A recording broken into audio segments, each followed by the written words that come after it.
예, 안녕하십니까. 법무법인 세종의 진현일 변호사입니다.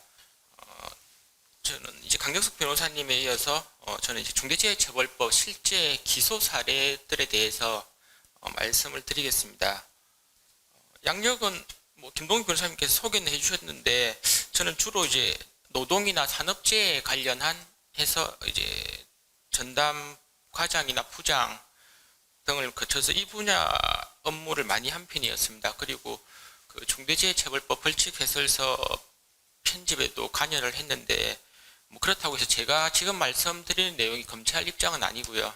검사들도 다 생각이 다르기 때문에 그냥 참고만 해주시면 될 것 같습니다.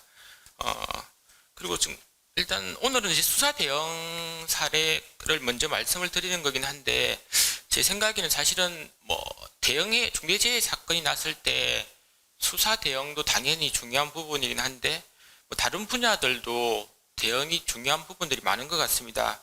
우선적으로 사실은 처음 대응해야 될 건 수사보다는 조금 전에 설명하신 대로 뭐 작업 중지 같은 뭐 행정처분도 대응을 해야 되고 그리고 언론도 대응을 해야 되고 그리고 유족과의 합의 이런 부분들은 사실은 어떻게 보면 수사보다도 더 초기에 적극적으로 대응해야 될 부분들인 것 같습니다. 뭐 행정처분에는 일단 당장 작업 중지가 될 수 있고요. 그리고 뭐 안전진단명령이나 그리고 수시감독이라고 해서 근로감독관 분들이 나오셔가지고 뭐 특별한 이제 위험성이 없는지 이런 부분 다시 보게 됩니다. 그래서 이거는 사실은 사고가 나고 나서 바로 시작되는 부분이라서 어떻게 보면 이 부분들 대응에 적극적으로 더 나서야 될 것 같고 그리고 언론 대응 관련해서도 사실은 이 중대재해 사건이 나면은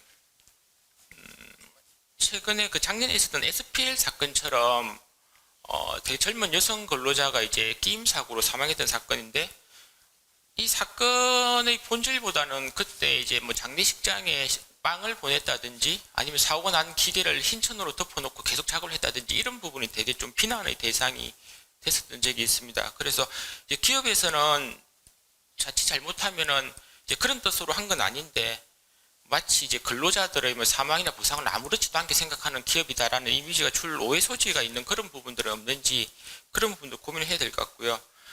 그리고 유족과의 합의는 뭐 당연히 사건 수사에서도 엄청 중요한 부분이라서 처음부터 좀 적극적으로 대응을 해주셔야 될 것 같습니다. 그럼 제가 오늘 사례 말씀드릴 부분들은 일단 지금 기소 사례가 그렇게 많지는 않습니다. 많지는 않지만 어떤 내용들의 사고로 기소가 됐고 그리고 그때 중대재해처벌법에 있는 어떤 의무 위반으로 기소가 됐는지 이제 그런 것들을 한번 볼 수 있는 기회가 되셨으면 합니다.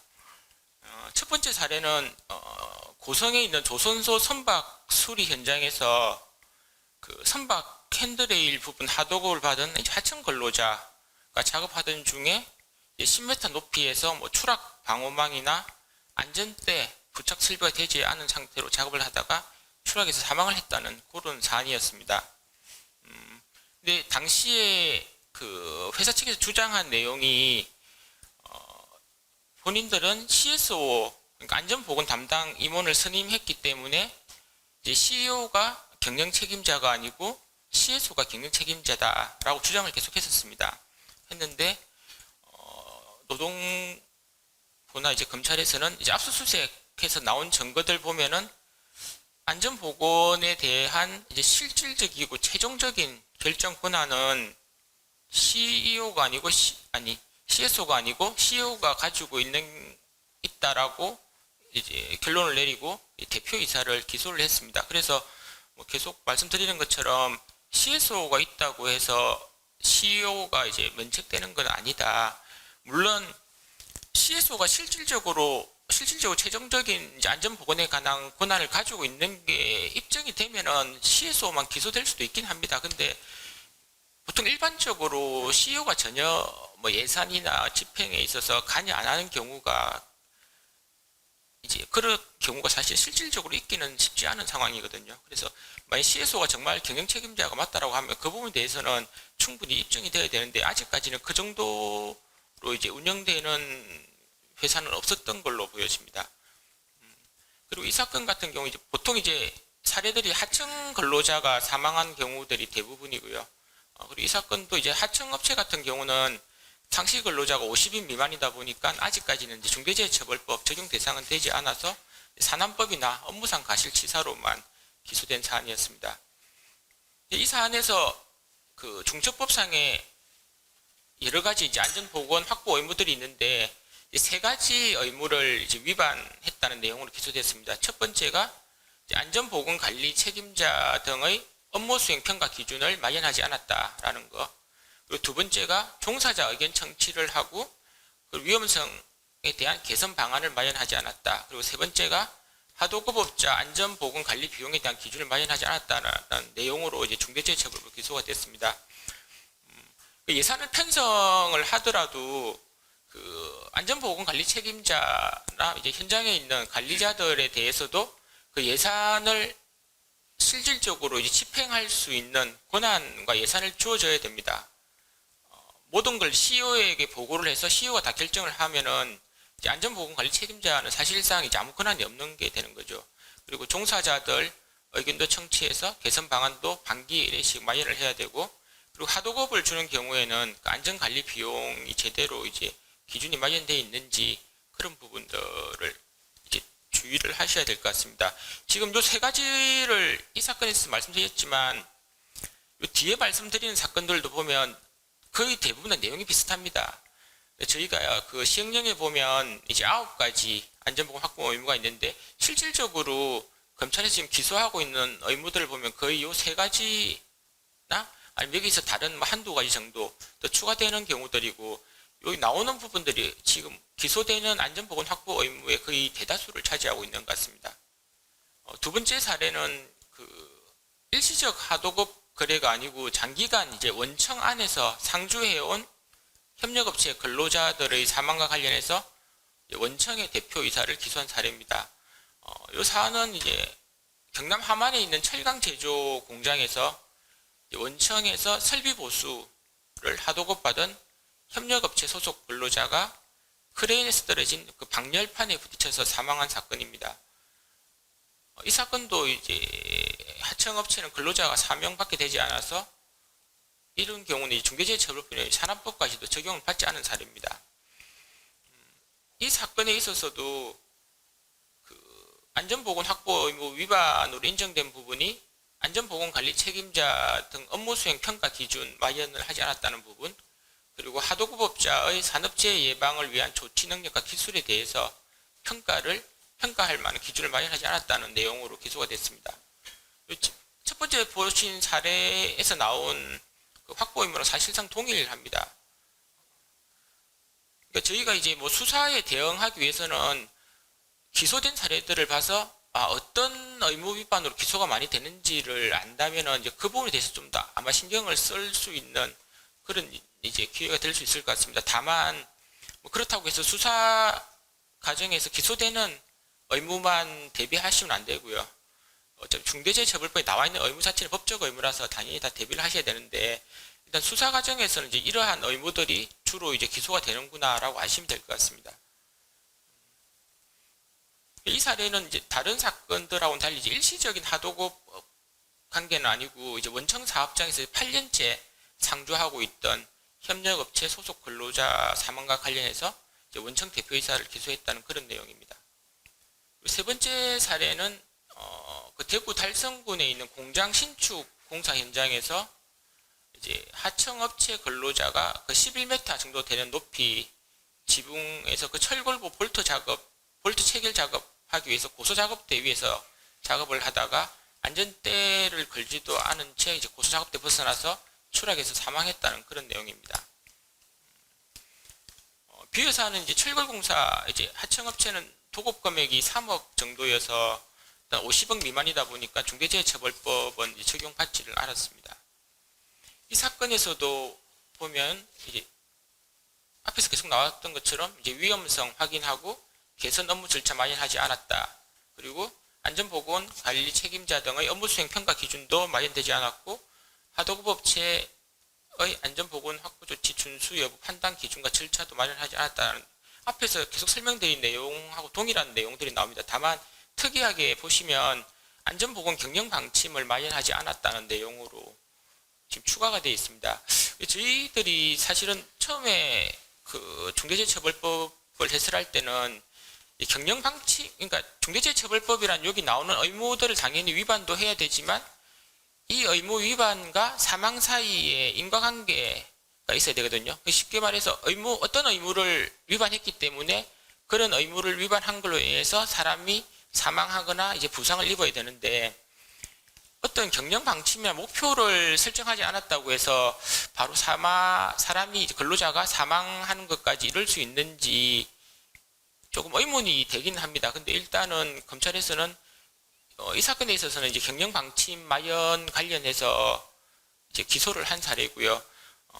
그리고 검찰에서 이제 그 기소할 때 작성하는 공소장이라는 게 있는데 공소 사실을 보면 어떤 경우들은 이런 의무들을 위반했다라는 말만 나와 있고 구체적으로 어떻게 위반했다는 건지 안 나와 있는 공소장들이 있습니다. 아직은 중대재해처벌법이 판결이 선고된 사례도 없고 하다 보니까 조금 어떻게 보면 아직 좀 정착돼 가는 과정 중에 있다 보니까 조금 미비한 점들은 사실은 좀 보이는 것 같습니다.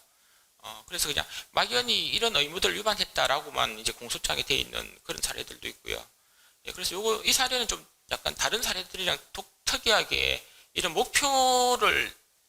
경영 방침이나 목표를 설정하지 않은 걸로 인해서 근로자가 사망했다라는 결론에 이르게 된다는 약간 조금 저희가 보기에 약간 크게 납득은 안 가는데 그냥 그런 사례로 보여집니다.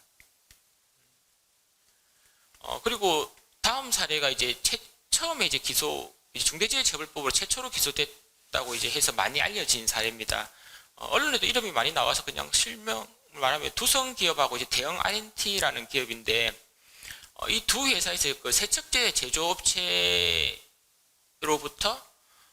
그 유해 물질이 포함된 세척제를 납품받아서 이제 사용을 하는데도 안전 조치를 이제 구비하지 않아서 두성산업 같은 경우는 근로자 16명, 대형 R&T 같은 경우는 13명의 근로자가 독성 감염 증상에 대해서 독성 감염 증상 발병을 초래했다라는 내용이었습니다. 이 사건에서도 이제 이제 처음으로 기소된 사례였고, 그리고 이 당시엔 이제 사업장들 압수수색도 되고 다 했는데 사실은 이제 영장은 다 기각이 됐습니다. 그래서 지금까지 중대재해처벌법으로 이제 구속이 된 사례는 없긴 한데 이 사건 같은 경우는 영장은 청구는 했는데 법원에서 기각하거나 이제 검찰에서 기각했던 그런 사안이었습니다. 근데 특이하게 이제 사실은 어떻게 보면은 그 유해 물질 때문에 감염이 됐다는 결과는 두 기업이 똑같은데 두성산업은 기소가 되고 대형 R&T는 이제 불기소가 됐습니다. 최근에 그 TV에서도 한번 이 사건 관련해서 방송이 됐는데 당신이 그 나온 이제 근로자분들 입장에서는 이제 이 부분에 대해서 되게 좀 이해가 안 된다라는 이제 그런 이제 인터뷰 하신 걸 봤거든요. 그러니까 두성산업 같은 경우는 이런 위험성이 있다는 그 확인조차 제대로 안 해서 이제 중처법상의 안전보건 확보 의무를 안 했기 때문에 기소가 됐는데 대형 R&T 같은 경우는 당시 대형 R&T에 소속되어 있는 근로자분들이 이러한 위험성이 있다라는 것을 이제 종사자 의견 청취 절차처럼 이렇게 회사 측에 이야기를 했다고 합니다. 했는데 이제 무혐의가 되니까 이제 대형 R&T 소속 근로자분들 입장에서는 그러면은 우리가 이런 위험성이 있다라는 말을 안 했으면은 기소가 되는 거 아니냐. 그렇다고 해서 이런 위험성이 있는데 말을 안 할 수는 없는 거 아니냐. 이제 약간 이런 취지의 인터뷰를 하시는 걸 봤거든요. 근데 여기서 기소하고 불기소가 이렇게 나눠진 이유는 두성산업 같은 경우는 기본적으로 물론 이제 중처법이 시행된 초창기여서 그럴 수도 있긴 한데 사실은 이제 중처법상의 각종 의무들에 대해서 거의 제대로 이행된 게 거의 없었다고 합니다.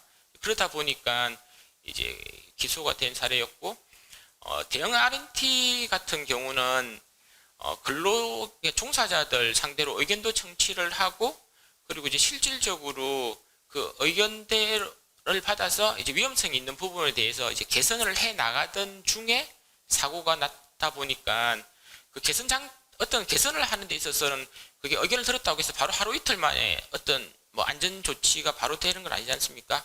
그래서 뭐 그게 조치를 하는데 한 달이 걸릴 수도 있고 두 달이 걸릴 수도 있고 이런 사정인데 그런 조치를 해 나가는 과정에서 이제 사고가 발생하다 보니까 이 회사 측에 이제 중첩법 확보 의무 위반을 했다라고 보기 어렵다라는 취지로 이제 불기소를 한 사례입니다. 근데 물론 이제 그 근로자분들 입장에서 볼 때는 우리가 위험성이 있다고 말했다는 이유로 불기소를 하면은 그럼 앞으로 위험성이 있다는 말을 안 해야 되냐라고 이제 그렇게 인터뷰는 하셨던데 검찰에서 불기소 이유는 이제 이런 식으로 했습니다. 2차 사건에서 이제 한 업체 똑같은 사실은 내용이긴 한데 한 업체는 기소가 됐고 한 불기소가 됐고요. 근데 불기소는 지금 검찰에서 뭐 기소한 10여 건 사건 중에 이 한 건이 이제 유일하고 나머지 사례는 일단 전부 다 이제 기소가 된 사례들입니다. 그 다음 사례는 이제 내용은 뭐 거의 다 비슷합니다. 인천에서 이제 근린생활시설 신축 공사 현장에서 그 푸집 설치 작업하던 중에 하청 소속 이제 중국인 근로자가 그 푸집 무너지면서 파이프에 머리를 부딪혀 사망했던 사건입니다.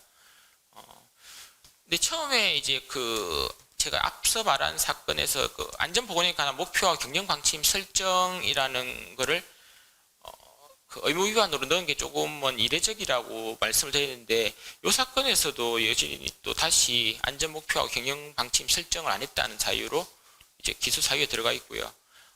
그리고 여기도 이제 위험성 평가라든지 안전보건 관리 책임자 등에 대한 이제 평가 기준 마련하지 않았다는 사유로 이제 기소가 된 사례입니다. 지금 말씀드린 사례들 보시면 결국은 이 확보 의무 위반은 내용이 거의 대동소이합니다. 다만 이제 이 사례들 내용 한번 보시면서 참고하시면 될 것 같습니다. 그리고 세 번째 그 다음 사례는 이제 춘천의 교육지원청 이제 신축 공사 현장에서 이제 관리 감독자 작업 지휘 없이 콘크리트 절단 작업을 하다가 그 이동식 비계에서 떨어져서 사망했다는 내용이고요. 여기 또 보시면은 뭐 목표 설정 역시 들어가 있고, 그다음 종사자 의견 청취 안 했다는 부분, 그리고 안전보건 관리자 업무 수행 평가 기준 마련하지 않았다는 부분.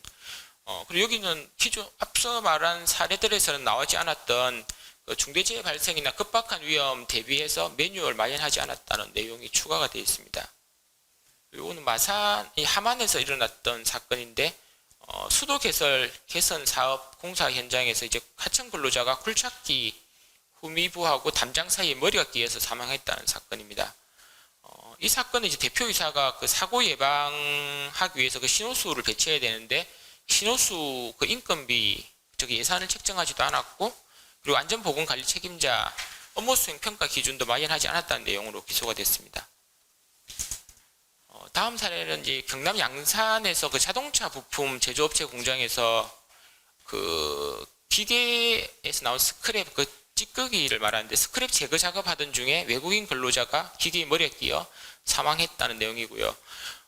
이 사건 같은 경우는 조금 더 재질이 나쁘게 보일 수도 있는데 그 위험 요인 점검을 이제 외부 업체에다 위탁을 했고, 이제 그 외부 업체에서 그 방호 장치가 고장나 사고 위험성이 있다는 점을 통보를 받았는데도 안전 조치를 안 했다라는 내용으로 기소가 됐습니다.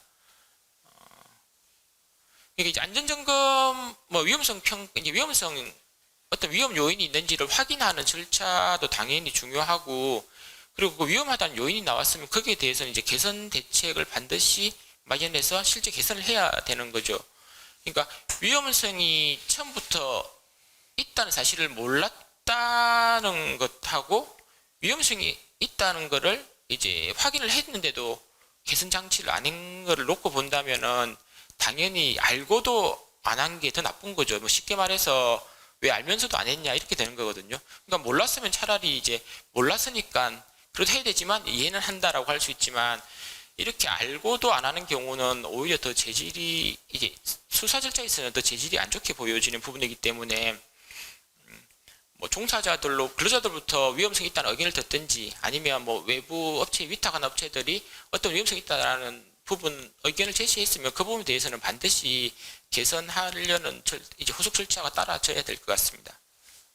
그 다음 사례는 이제 제주대학교 생활관 공사 현장에서 그 해체 작업 하도급 받은 하도급 업체 대표, 그러니까 하도급 업체의 근로자가 사망한 게 아니고 하도급 업체 대표가 이제 굴뚝 파쇄하던 중에 이제 상부 콘크리트가 무너져서 매몰돼서 사망했던 사건입니다.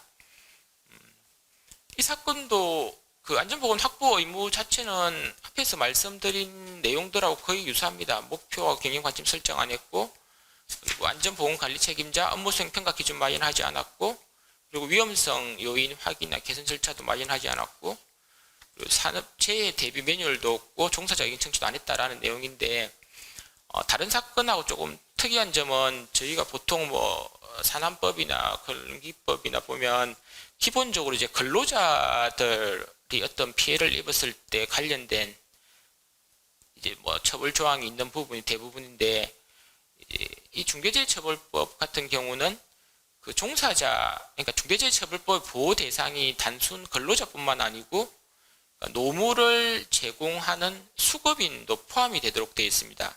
그러니까 하청업체의 근로자가 뭐 사망하거나 다치지 않고 하청업체의 대표가 이렇게 사고를 당한 경우에도 중대재해처벌법상으로는 처벌할 수가 있다는 거죠. 그래서 이 부분은 이제 기존에 저희가 뭐 보던 산안법이나 같은 이제 그런 법하고는 조금 차이가 있는 부분이라서 다른 사례랑은 조금 차별화가 좀 특이한 차이가 있는 그런 사례인 것 같습니다.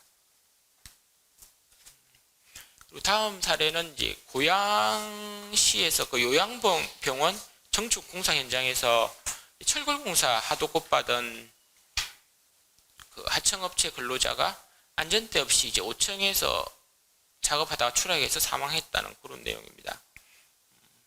이 내용도 뭐 결국은 세 가지 의무 위반했다는 걸로 기소가 됐는데, 보시다시피 이제 앞에서 나왔던 사례들하고 내용은 거의 똑같습니다. 결국은 여기 나오는 내용 한 세 가지, 네 가지 정도 위반으로 거의 다 기소는 계속 이루어지고 있는 것 같습니다.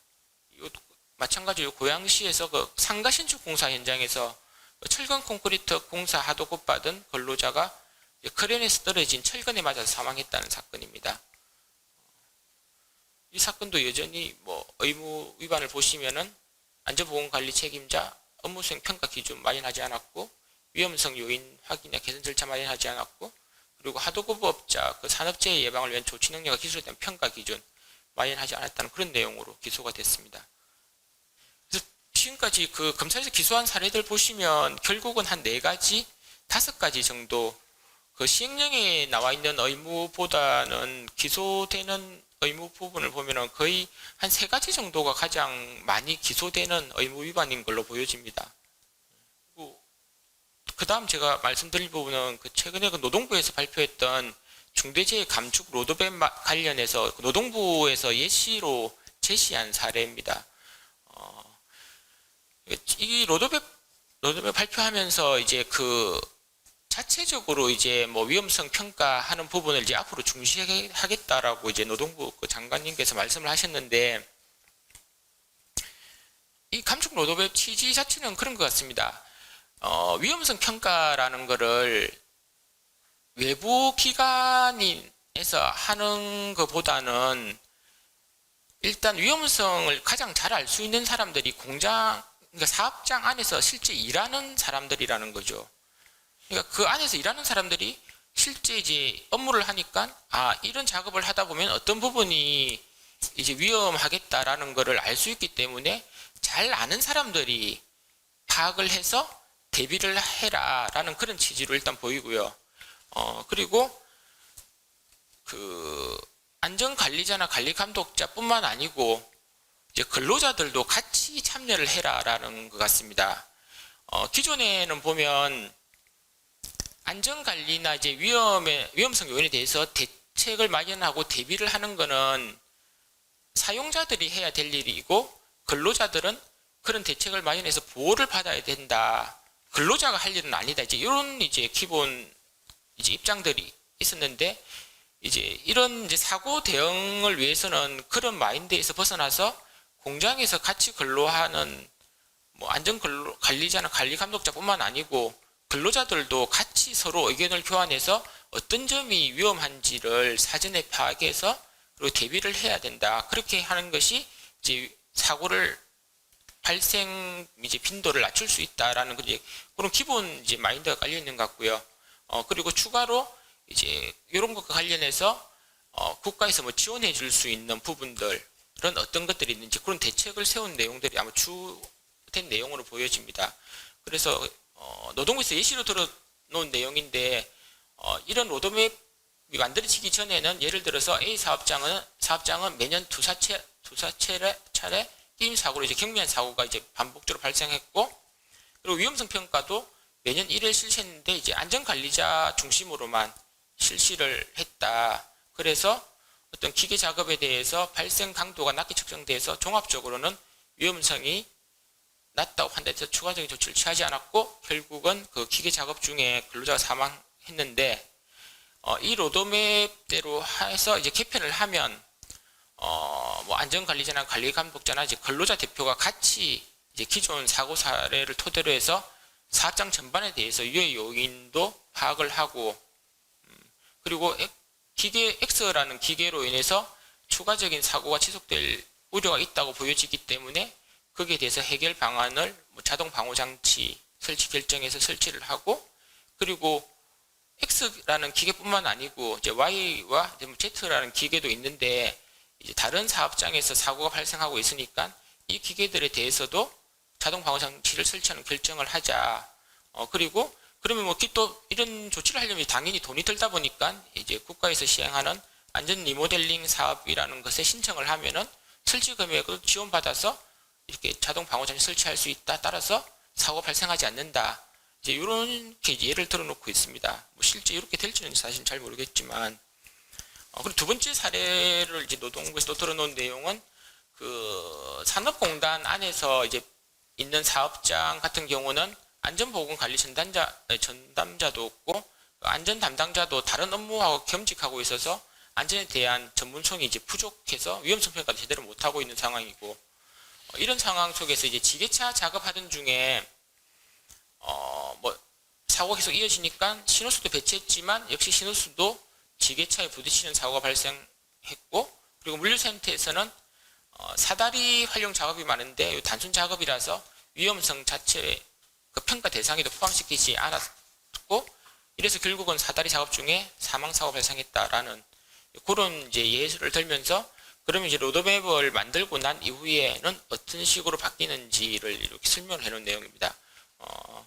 이 같은 경우에는 이제 그 산단 자체 안에 이제 그 안전보건지원센터라는 곳을 이제 설치를 해서 이제 사업장들 중에 이제 이런 안전 담당자가 부족한 사업장들에 대해서 공공안전보건관리자라는 그런 지원을 받도록 그렇게 이제 계획을 하고 있습니다. 하고 있고, 그리고 거기서 이제 지원을 나온 이제 공동안전보건관리자입니다. 산단 내에서 이제 지원을 해주는 사람이기 때문에 공동안전보건관리자가 뭐 순회점검 같은 걸 해서 어떤 위험성 요인, 그러니까 뭐 작업차와 지게차 혼재돼서 작업하는 방식의 문제라든지 지게차 부딪힘 사고에 대해서 위험성을 판단을 하고, 그리고 거기서 이제 어떤 충돌 방지 장치가 필요하면은 그 부분에 대해서도 또 지원을 받아서 이제 부담 없이 설치를 할 수 있다. 그런 방식. 그리고 위험성 평가 방식도 단순한 작업 같은 경우에는 이제 OPS 방식이라고 되어 있던데 그냥 한 장 정도로 해서 간략하게 위험성 평가를 하고 이제 거기에 맞춰서 이제 대응하는 방안을 마련할 수 있도록 그렇게 이제 향후에는 이제 바뀔 것으로 이제 예상을 하면서 만들어 놓은 로드맵입니다. 그래서 이 노동부 발표 내용대로 한다면은 어쨌든 회사 자체에서 결국은 뭐 어디 근로감독관 분들이 나와서 뭐 지적을 하거나 아니면 외부 위탁업체에서 나와서 어떤 위험이 있다라고 이제 지적을 사실은 받기 전에 자체적으로 실제 이제 그 일을 하시는 분들이 일할 때 내가 뭐가 위험하다 이런 걸 제일 잘 아시니까 이제 그런 부분들을 먼저 선제적으로 판단을 해서 이제 설치할 건 설치하고 또 지원받는 제도도 많이 이용하고 이렇게 해달라는 그런 이제 내용으로 이제 보여집니다. 이 지금 기소 사례가 사실은 그렇게 많지가 않아서 뭐 지금 기소된 사례는 거의 다 말씀을 드렸는데 어쨌든 말씀드린 그런 사안이라든지 어떤 유형의 사고들이 있었는지 그리고 기소할 때는 어떤 의무를 위반한 걸로 많이 기소가 됐는지 그런 것들을 아마 참고하시면은 앞으로 좀 대응하시는 데에는 도움이 되실 걸로 보여집니다. 예, 이상으로 제 발표를 마치겠습니다.